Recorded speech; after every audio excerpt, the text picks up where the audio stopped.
What's up guys, Titan 1500. Welcome back to building a blow-through number 3. In today's video, we're going to be installing a power valve.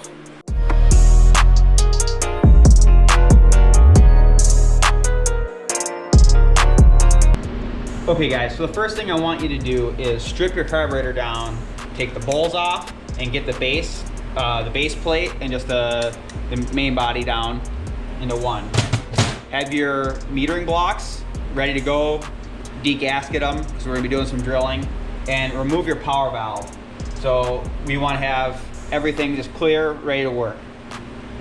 A couple little things we might need here. We're just going to use a little bit of grease, not a big deal. Red Loctite and blue Loctite, and of course assorted hand tools. So the first thing I want to do when I'm setting up the carburetor is in this carb we have a channel here. This is where the power, traditionally, you have a hole here and it gets a vacuum signal from the intake manifold, and that will open your power valve, a vacuum power valve. In our case, we need pressure, but the pressure comes from the bowl to open the boost activated power valve.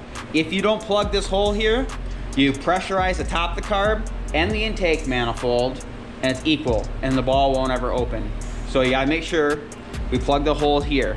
It's right next to the base screw. And if you're one in the primary, one in the secondary, only plug the one that you're gonna use a Boost Referenced Powervalve on. If you use 2 power valves, you're gonna plug both holes. So let's get into it.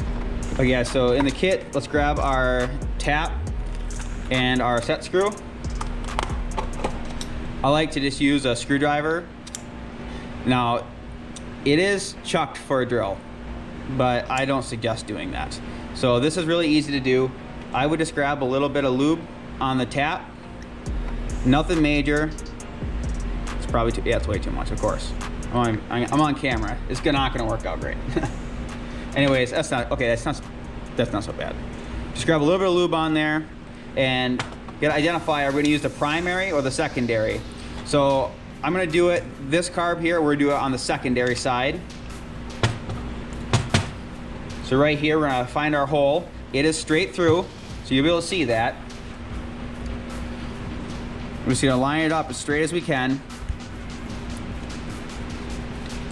Doesn't take much effort. Don't twist side to side. We're just doing aluminum, but just be safe, guys.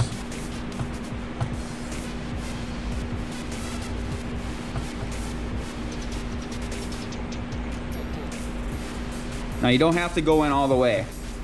So I went in quite a ways now, so I'm just gonna back it out and let's see how it works.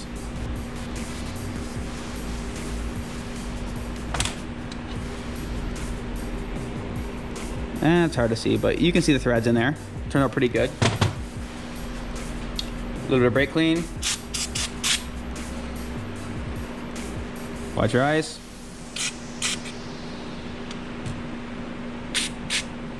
Cool. Now we're clean. So I do want you guys to use some brake clean or carb clean, whatever you feel like, but we want to have this hole be dry and clean. Otherwise, the Loctite's not gonna grab.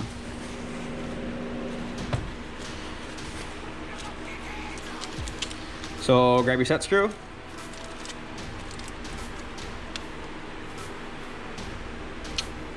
Okay. Now there's 2 ways you can do this. Either use a little bit of Loctite on there, which is never a bad idea. It'll also help seal the threads. I like this Loctite. It's like a chapstick. Super awesome, it doesn't drip. Cool. Let's send her in. Make sure it's in deep enough that it's gonna seal. And since I didn't tap all the way, it should stop. It should bottom out. Let's tap right there.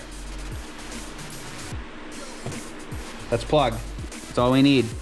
So now, if you don't want that to go through your motor, ever, we're gonna grab a little screwdriver and I'm just gonna hit it right there.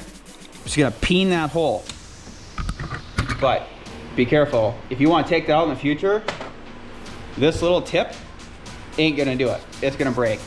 But think we've seen what happens when bolts go through motors. That's a pretty small one, and it's brass, so it's not a huge deal, but that would suck. Now that we have this passage plugged up, let's go to the metering block. So in this case, we have, this is my secondary, since I'm installing my secondary. I'm gonna have to replace my brass float. Let's pull this out here. Looking at our metering block, we'll see that we have 2 holes here. These are what feed the fuel into the main circuit when the power valve opens. The adjustments here are gonna be critical. So on our build here, we're gonna be doing 80 thousandths to start with. The stock is about 60 thousandths.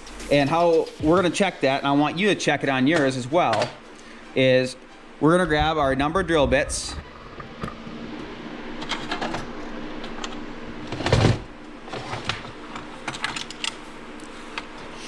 And we're just gonna grab them one at a time, and we're gonna fit this hole.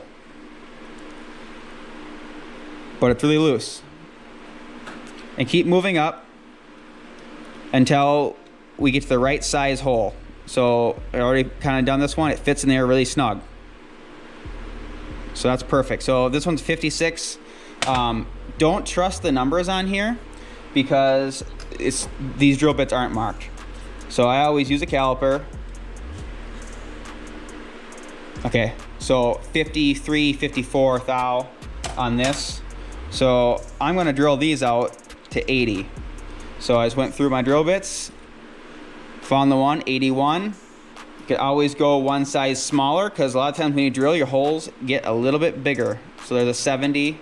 Let's see if the other one in the row's in the middle. Okay, right there, 79. So they were in the wrong order. Precisely why I use a caliper to do this. Let's grab this here.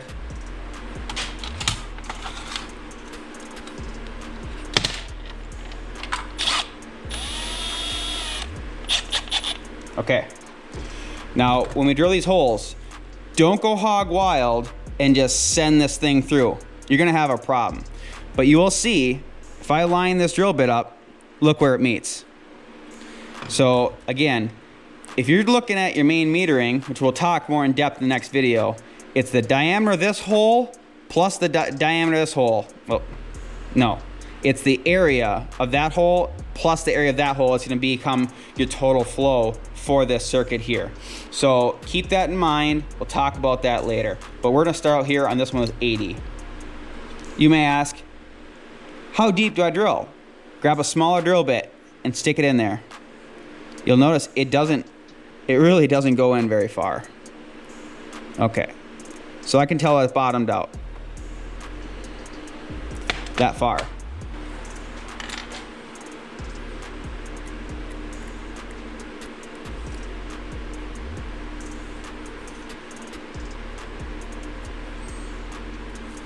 That's just a rough estimate of how deep we need to go.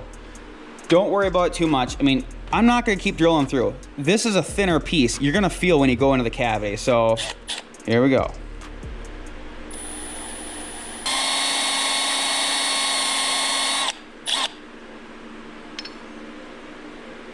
Almost there. Okay. Felt it. Hard to tell, but you can see the difference between those holes now.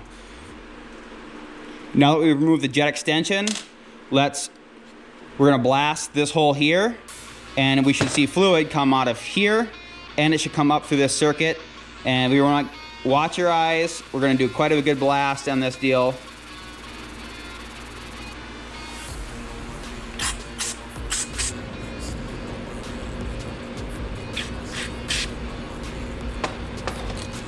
So we drilled the second hole. It might be easier to clean this out.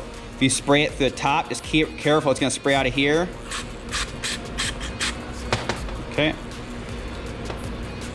Let's get all that shit out of there. Spray it the other way. Boom. So now that we've got the power valve channels drilled out to what we want them, metering blocks all clean, we have the vacuum reference holes plugged in the base. Now we can install a power valve. So grab our power valve and our tube. Now keep in mind, the anodizing on these plus the anodizing of some of the parts that you may have may make the tolerance a bit tight. You might need a little bit of lube. It's just a good idea to throw it on there. Just a tiny little bit.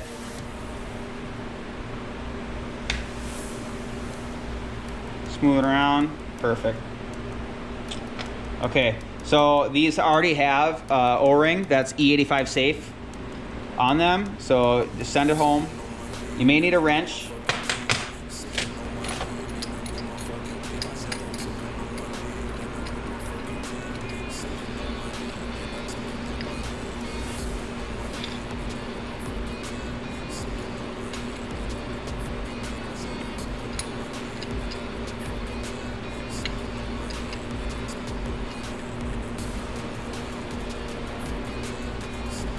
Okay, snug, that's it. Now, this here is the adjustment on how much pressure it takes to open the power valve. And it's kind of like the timing, especially if you're on the trans brake when you're leaving and it comes up on the boost. If you're running this in the front or it's your only power valve, try it from the stock setting. That's the one of the lowest settings it's gonna run. And if you need to, when you try to leave, if it just bogged on its face from too much fuel, then start screwing this in. It'll delay that fuel hit, especially running 2 power valves. The front power valve can be set to come in right away at like 1 or 2 pounds, and screw the back one in a couple turns, get that few more pounds delay to help just smooth that fuel curve out and keep the motor happy if you pedal the car.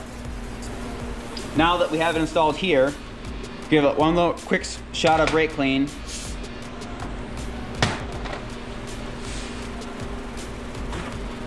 I want to remove all the grease that was in here.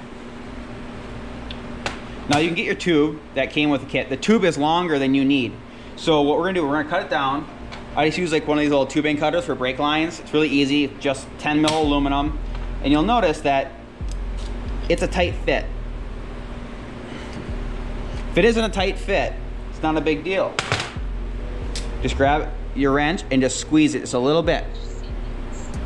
Then go back to fitting it. It should fit very tight.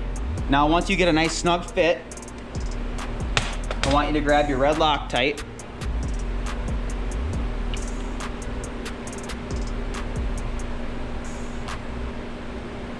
Now if you have green Loctite, the retaining compound, that's what we would prefer.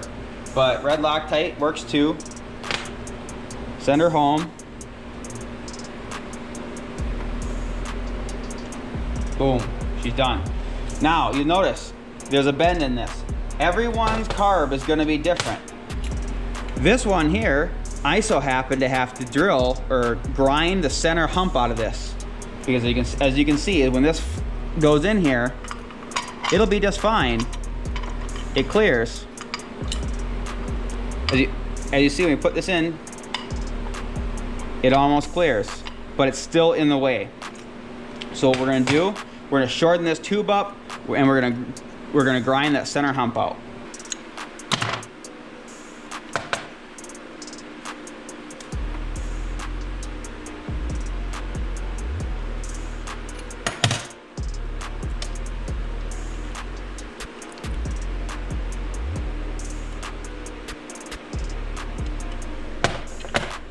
This is a good time to check your needle and seat. Just make sure that everything looks fine, there's no gunk in there. Also, you can upgrade these to a bigger diameter. So these are the rubber ones, and they make a pure metal one that has a bigger diameter to get the max out of single bowls. In this case, we're only not gonna be enough horsepower to worry about it. E85 guys have to worry about it more. Okay, so now if you don't have nitro floats, this is a great time to change them out.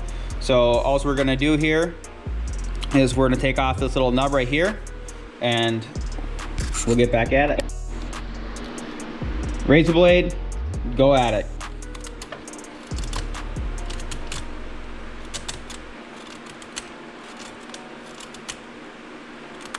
When you're done, guys, just make sure you rough it up, or make sure there's no loose particles, nothing in here, and we should be good to go. It'll clear everything now. We'll put this back together, and we're done.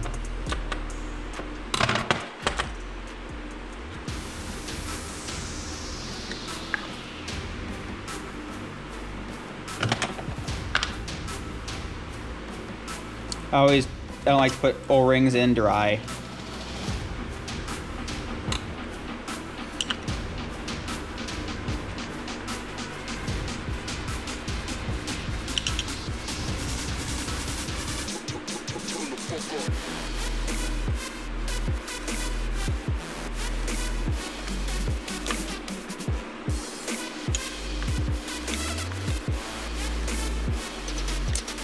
Okay, set your bowl height, screw it up.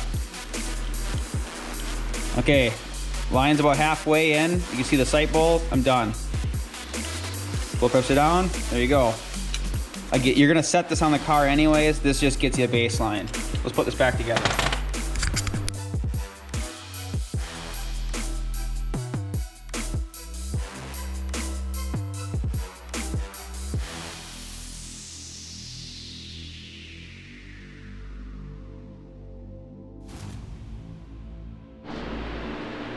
So there it is, guys, it's not that hard.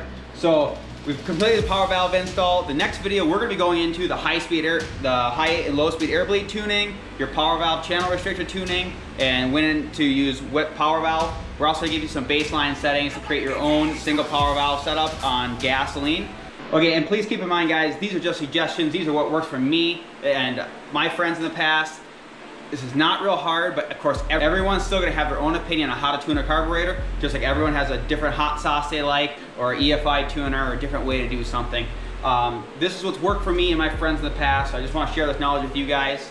I really thank you guys for the support below. If you haven't, share the video, like, subscribe. Peace.